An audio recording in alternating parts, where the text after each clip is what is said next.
मैं सुफलाम क्लासेस से डॉक्टर मुकेश दीवान बोल रहा हूँ। मित्रों, आज हम अगली क्लास में चलेंगे शिक्षण विधियों की में। हम 11 क्लासें पढ़ चुके हैं, अब 12वें नंबर की क्लास पढ़ेंगे आज। और प्रश्न नंबर लेंगे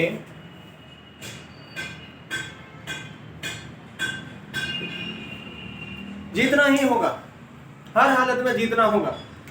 चाहे मन कितनी बार भी हमें रोके, चाहे परिस्थितियां कितनी बार भी हमें टोके, चाहे राह रोड रोके हमारे अपने, चाहे दुश्मन हमें कितना ही कोसे, हम जीते बिना नहीं मानेंगे।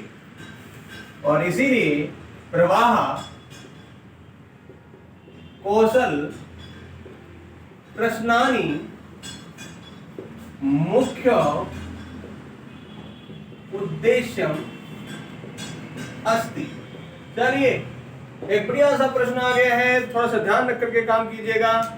इस प्रश्न का आंसर देने के लिए हमें पूरा जोर लगाना होगा, इसीलिए सब्सक्राइब करना ना भूलें, लाइक करना ना भूलें और शेयर करना ना भूलें। और मेरे लिए यदि आपको है आप में कि मैं आपको पढ़ा रहा हूँ, अच्छा लग रहा है आपको, तो हैप्पी लिख करके कमेंट्स बॉक्स में जरूर भेज दीजिएगा, ताकि मेरा दिल भी ये कहे कि मेरे स्टूडेंटों को पसंद आ रहा है, क्लास भी और सब कुछ।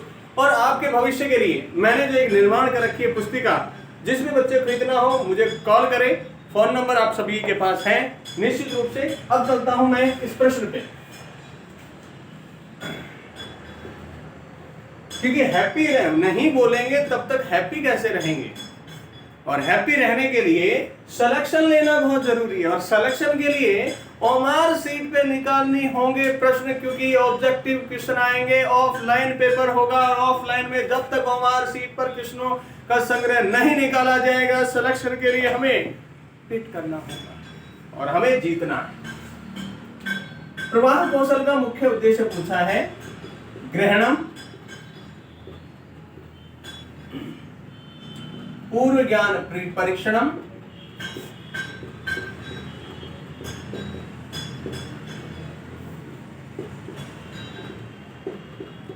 निरंतर्य और पूर्व कक्षा ज्ञानम। कुछ पूछ रहा है, जानने की कोशिश कर रहा है आपसे। अध्यापकों से पूछा जा रहा है कि बता तेरे बच्चे के पेपर में, तू अपने पेपर में क्या करके आएगा, क्योंकि ये काम तो तुझे वहां जाकर स्कूल में करना होगा। और ऐसी स्थिति में प्रवाह मतलब निरंतर, निरंतर मतलब बच्चे को पुनर्बलन, पुनर्बलन का अर्थ सीधा सीधा क्लियर करो। पुनर्बलन किसमें मिल रहा है उसे, और निरंतरता किसमें मिल रही है, प्रवाह। सीधा सीधा ध्यान रखो, प्रवाह मतलब कंटिन्यूटी है, पुनर्बलन बार बार। तो ऐसा स्थिति किसमें हो रही है, और इसका अर्थ भी पुनर्बलन है, इसका अर्थ भी निरंतरता है। अगला प्रश्न, सीधे सीधे आ जाओ, बहुत ही सुंदर प्रश्नों के साथ में संग्रह है। मैंने कहा ना, ईश्वर की कृपा से और आप लोगों के प्रेम से इस खोपड़ी में इन शिक्षण विधियों के ज्यादा तो नहीं कहूंगा, मगर 5000 प्रश्न सेव हैं, इससे ज्यादा तो नहीं कहूंगा। हो सकता है 1-2 आगे नए और बन जाए दिमाग में चलते चलते ही, लेकिन किसके अकॉर्डिंग टू पेपर आ जाए। अब ऐसी स्थिति में ऐसी स्थिति में क्या करने वाले, कैसा मतलब प्रश्न है, वो प्रश्न है क्या ऐसा जिससे हम ये कह सकें कि ये प्रश्न आने लायक हो सकता है। एग्जामिनर ने श्याम पट कौशल प्रश्नानि मुख्य उद्देश्य पूछ लिया।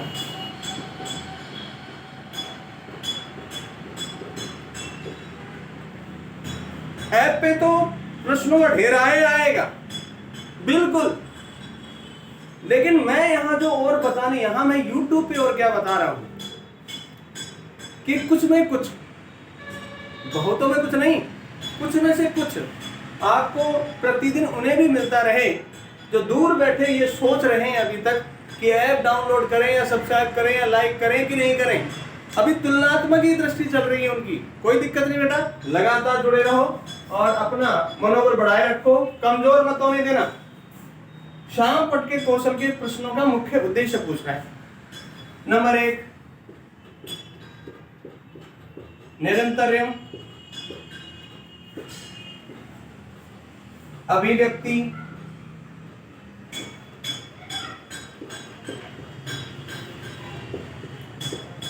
पूर्व ज्ञान, लेखनम, और चौथा है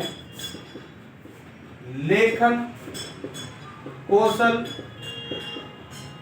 विकास। तो कुछ जानना चाह रहा है आपसे कि शाम पट पे जब आप बोर्ड पे लिखोगे, आप जब अपने बच्चों को पढ़ाते समय बोर्ड पे लिखोगे, उन प्रश्नों का क्या मुख्य उद्देश्य है? मुख्य उद्देश्य सबसे ज्यादा इन चारों में से किसका है? क्या आप उसे अभिव्यक्त कर रहे हो?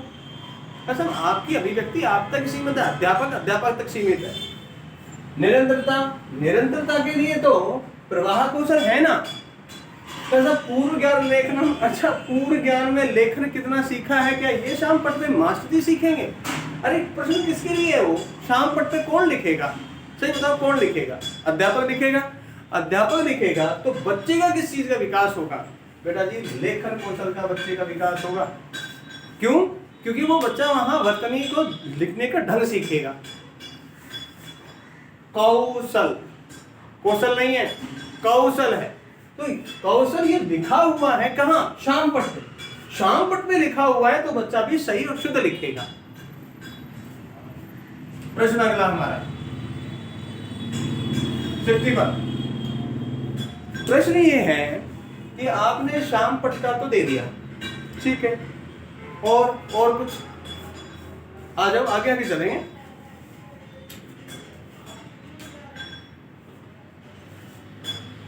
व्याकरण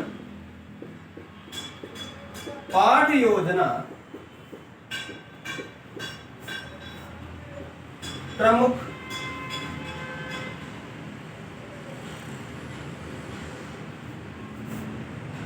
विषय बिंदु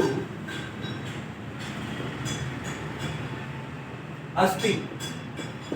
वो ये पूछ रहा है कि व्याकरण पाठ योजना की मुख्य विषय बिंदु क्या होता है?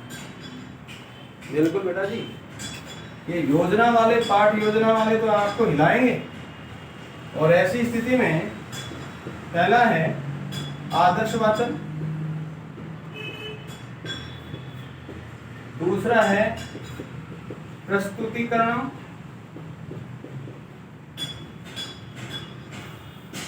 तीसरा है सस्वर वाचनम, और चौथा है प्रस्तावना लोधी। अब क्या पूछा है उसने? व्याकरण पाठ योजना का वह बिंदु जो प्रमुख हो, योजना प्रमुख विषय बिंदु कौन सा है? विषय बिंदु कौन सा है जिसके बिना काम नहीं चल सकता? क्या साहब आदर्श वाचन? क्या चले? आदर्श वाचन अध्यापक को ना तो गद्य पढ़ना है ना पद्य पढ़ना है। सस्वर वाचन पाठ योजना, व्याकरण में श्लोक नहीं पढ़ने होते।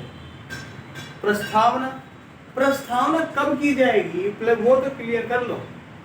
प्रस्तावना सब में पहले ही होगी, लेकिन वो ये पूछ रहा है मुख्य विषय बिंदु बता, विषय बिंदु बता पहले। बेटा प्रस्तुतिकरण होता है व्याकरण पाठ योजना में, विषय प्रस्तुतिकरण मतलब प्रस्तुत कैसे करोगे? कैसे? क्योंकि ना तो सस्वर वाचन हो रहा, ना कुछ और हो रहा। प्रस्तुत कैसे करोगे? आप अपनी चीज को, व्याकरण को, किसी संधि को पढ़ाने जा रहे हो, उसमें सबसे पहले क्या प्रस्तुत करोगे? उस बच्चे को कैसे बताओगे कि मैं आज ये पढ़ाने जा रहा हूं? आपको कुछ शब्द प्रस्तुत करने होंगे, दिखाने होंगे उसे, कुछ चार्ट के माध्यम से और कुछ बोर्ड के माध्यम से आपको दिखाने होंगे। कैसे? मैंने ये लिख दिया,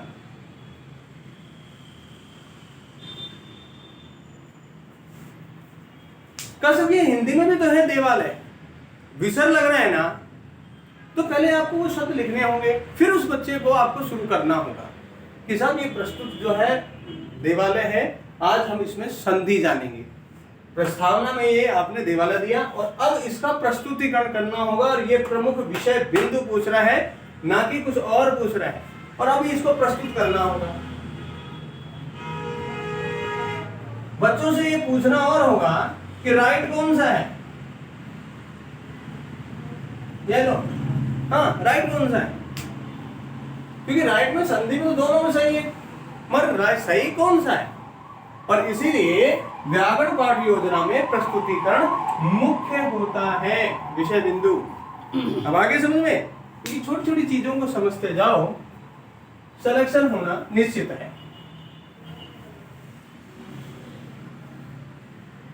हर बच्चा ये कहता है कि पिछली बार मेरे 24 नंबर आए थे, संस्कृत में अच्छे नंबर थे, 25 नंबर आए थे अच्छे थे, 26 नंबर थे अच्छे थे। मैं कहूंगा नंबर अच्छे नहीं थे। क्यों? क्योंकि पिछली बार वो बच्चा 1 नंबर या 2 नंबर से रुक गया था। सोच के देखिए, यदि उस बच्चे के 29 क्वेश्चन यदि संस्कृत में राइट होते तो क्या उसकी पोस्टिंग नहीं होती अभी तक? क्या साहब ऐसा होता तो नहीं है? तो बेटा एक बार इतिहास को दोहराओ और जरा सा संस्था से भी पूछो, मुझसे भी फोन करके पूछो कि सर आपके लास्ट जो बच्चे हैं, पिछली बार सिलेक्शन लिया था जिन्होंने, उनका सिलेक्शन होने का क्या कारण था। और विशेष रूप से मैं उन बच्चों को कह रहा हूं जो साइंस मैथ के बच्चे हैं, और जिन बच्चों को आर्ट्स वाले जो बच्चे हैं जिनको संस्कृत कठिन लगती है, इन तीनों ही कैटेगरी के बच्चों को कह रहा हूं कि पूछो सही कि साइंस वालों ने कितने नंबर लिए। और बेटा सबसे बड़ी चीज है, पिछले वाले पेपर में, पिछले साल वाले पेपर में फर्स्ट लेवल में एक आउट ऑफ सिलेबस था, उसके बावजूद भी 29 क्वेश्चन तो यहाँ के बच्चों ने वैसे ही कवर किए, और जो 30वां भी था कई बच्चों ने तो वो भी भरा, क्योंकि काम तो करना ही था। और ऐसी स्थिति में कईयों के तो तुक्के और लग गए। क्यों?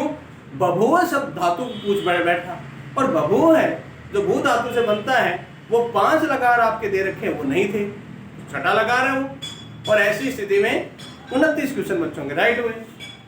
एक प्रश्न के लिए कोई जिम्मेवार नहीं होता, और माध्यमिक शिक्षा बोर्ड भी कहता है 1-2 प्रश्न हो जाते हैं, वो नई बात नहीं है। तो प्रश्न यहां पर सीधे से चलो कि आंसर क्या दिया। अब आ जाओ 62 नंबर का हमारा प्रश्न है कि व्याकरण पाठ योजना तो होगी, अब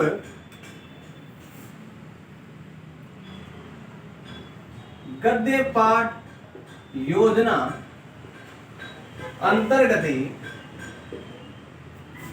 प्रमुख को उद्देश्यम क्या पूछा, विषय बिंदु पूछेंगे, पूछ सकता है विषय बिंदु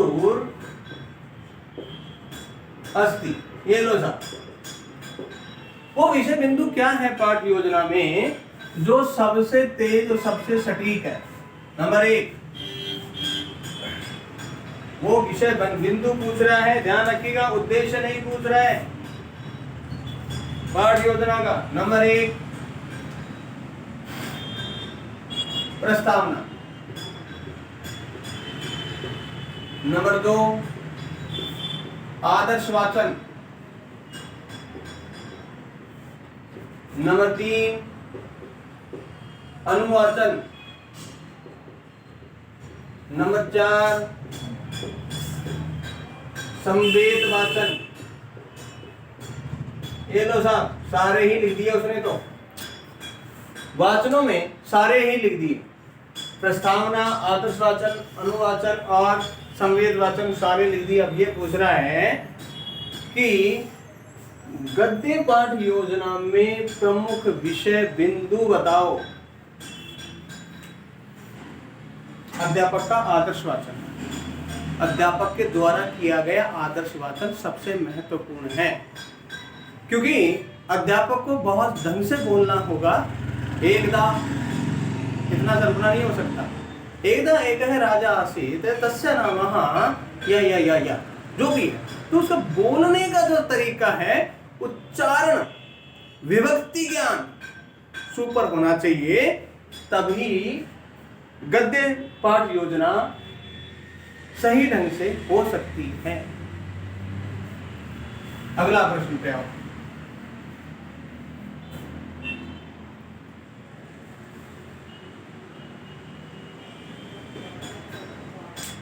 फिर तो पद्य शिक्षण पाठ योजना का भी कुछ होगा। पाठ योजना अंतर्गत प्रमुख विषय बिंदुरस्ति।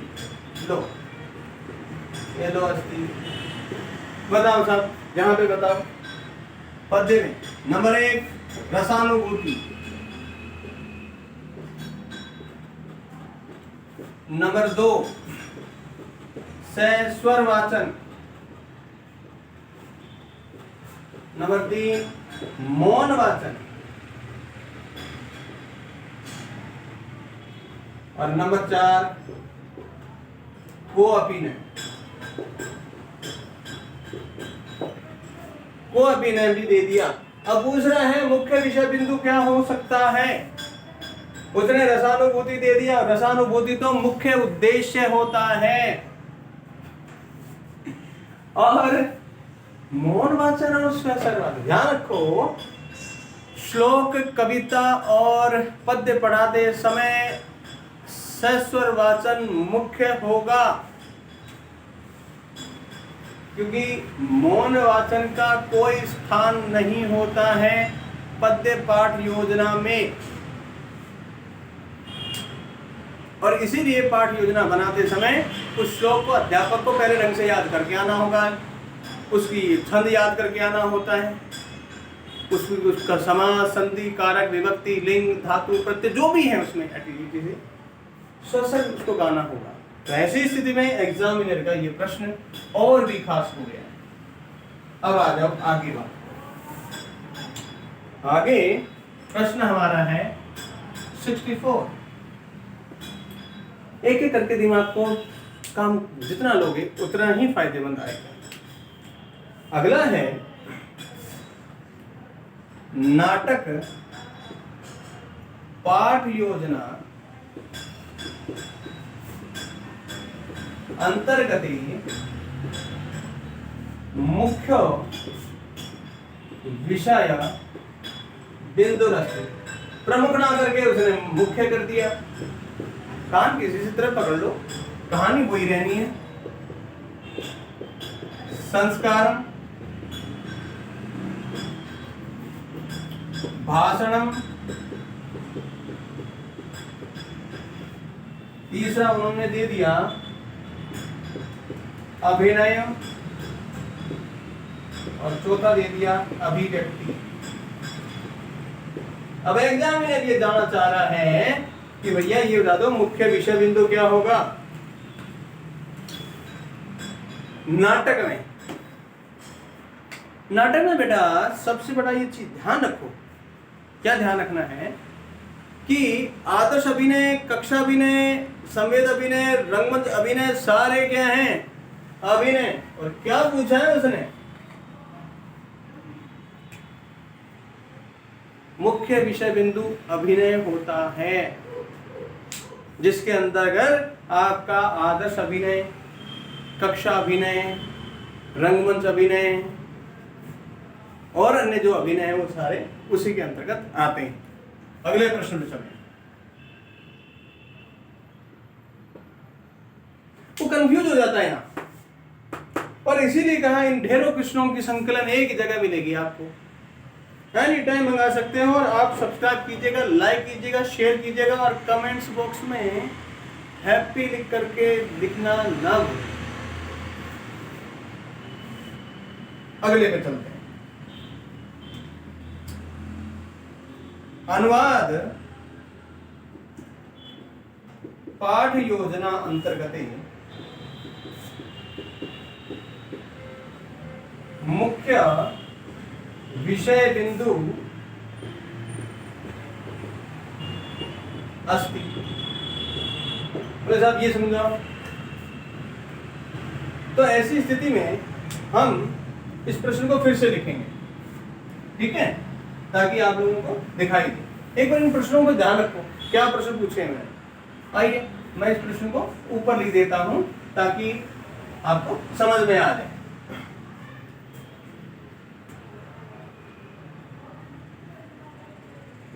प्रश्न तो एक बार देख लिया आपने, मैं फिर लिख देता हूं उसको। अनुवाद पाठ योजना अंतर्गते प्रमुख विषय बिंदु अस्ति। नंबर 1 अभिनय, नंबर 2 पुस्तक, पुस्तकम नपुंसकलिंग शब्द है। छोटे छोटे चीजों को ध्यान रख के चलोगे तभी जाकर के ही वो काम होगा, अन्यथा नहीं होगा। तो वो अनुवाद प्रमुख विषय बिंदु पूछ लिया इसने, तो ठीक है, बहुत बढ़िया है। और यदि ऐसा पूछा है तो आपको आंसर देना होगा। साक्षानुवाद,